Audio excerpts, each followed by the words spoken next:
Assalamualaikum warahmatullahi wabarakatuh. Di sini kami akan mempresentasikan hasil dari penelitian kami yang berjudul Open Maps. Open Maps adalah aplikasi informasi geografis dan delivery yang disusun oleh saya, Ardia Rasta. Saya Gilang Rasunanda. Saya Muhammad Rabi Banza. Saya Dimas Meska Putra. Yang kami berasal dari kelas D3 Sistem Informasi Angkatan 46 kelas 05. Kemudian pada slide selanjutnya terdapat abstrak. Isi dari abstrak tersebut yaitu perkembangan informasi dan teknologi yang demikian pesat telah menyebabkan perubahan global yang mempengaruhi semua bidang kehidupan baik secara positif maupun negatif. Kebutuhan akan teknologi informasi dan komunikasi pada masyarakat perkotaan meningkat seiring dengan revolusi 4.0 dan era masyarakat 5.0. Pertumbuhan ekonomi dipercepat dengan pertumbuhan teknologi. Nah, dapat dilihat dari situasi perkotaan sekarang. Kemacetan di jalanan semakin meningkat karena meningkatnya kepemilikan kendaraan dan berbanding terbalik dengan terbatasnya sumber daya pembangunan jalan dan tidak optimalnya pengoperasian fasilitas transportasi yang ada. Jadi banyak kendaraan namun jalan masih kecil akses jalannya. Kemudian terdapat latar belakang yang akan dijelaskan oleh rekan saya bernama Gilang. Di sini saya akan menjelaskan apa yang melatar belakangi dari proyek ini. Perkembangan informasi dan teknologi yang demikian pesat telah menyebabkan perubahan global yang mempengaruhi semua bidang kehidupan baik secara positif maupun negatif.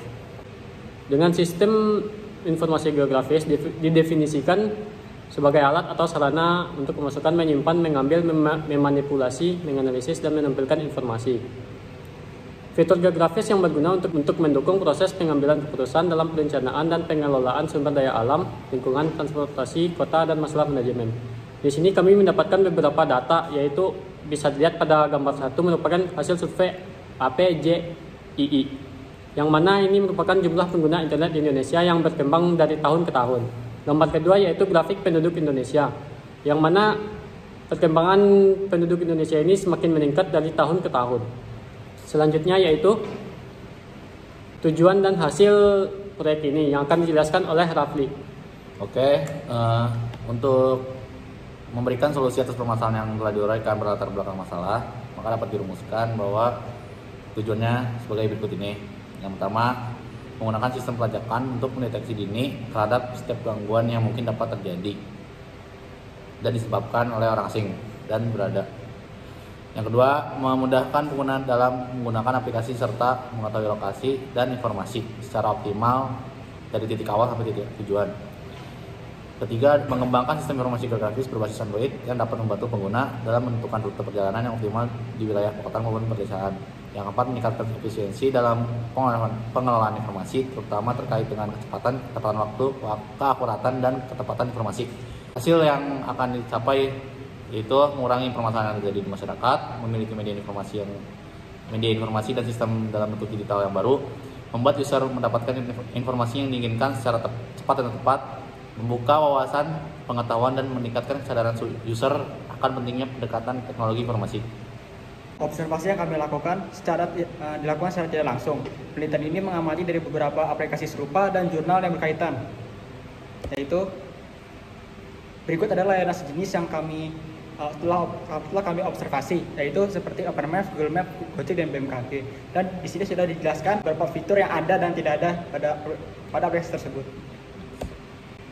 Lalu untuk metodologi akan dilanjutkan oleh teman saya.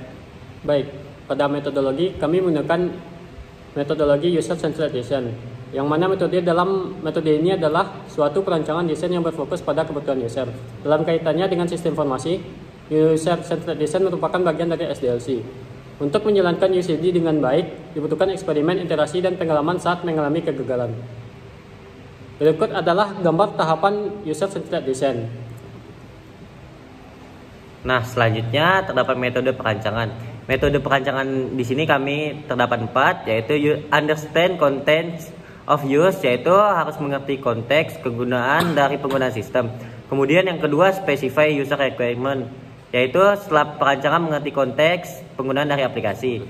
Kemudian design solution, proses selanjutnya adalah merancang solusi dari user requirement. Kemudian yang keempat, evaluations against requirements, yaitu evaluasi akan dilakukan dengan melibatkan user yang akan menggunakannya.